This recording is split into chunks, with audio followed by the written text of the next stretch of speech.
उपचुनाव के परिणाम जिस तरह से आया है उसे लेकर बीजेपी और एनडीए गठबंधन को काफी टेंशन बढ़ गई है। लेकिन वही कांग्रेस पार्टी और इंडिया गठबंधन के जोशी इस समय 7वें स्थान पर चढ़ा हुआ है, क्योंकि 7 राज्यों में 13 सीटों पर हुई उपचुनाव में 10 सीटों पर इंडिया गठबंधन को जीत मिली है और वही सिर्फ 2 सीट पर ही बीजेपी जीत पाई है।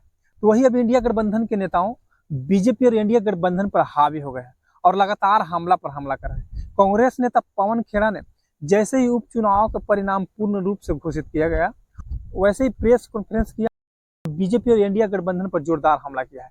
कांग्रेस नेता पवन खेड़ा ने कहा है कि 1 महीना पहले ही जब लोकसभा के चुनाव परिणाम आया था तो देश की जनता मोदी सरकार को नकार दिया था।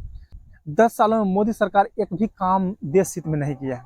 देश की जनता मोदी सरकार को सबक सिखा दिया है। उसी समय बीजेपी और इंडिया गठबंधन को देश की जनता आईना दिखा दिया था, लेकिन कहाँ बीजेपी देश के जनता के बातों को समझ रही है और अब बच्चे खुचे उपचुनाव में सबक सिखाया। अब देश के जनता संकेत दे रहे हैं कि आने वाले चुनाव में बीजेपी और इंडिया गठबंधन को साफ सफाई होने वाला है, क्योंकि मोदी सरकार से देश के जनता लगातार सवाल पूछ रही है, लेकिन प्रधानमंत्री नरेंद्र मोदी जी देश के जनता के सवालों को एक भी जवाब नहीं दे रहे हैं। और इसका मेन कारण बताया जा रहा है कि मोदी सरकार को सत्ता के घमंड हो गया है, इसलिए देश के जनता ने मोदी और बीजेपी के घमंड को चकनाचूर कर दिया है।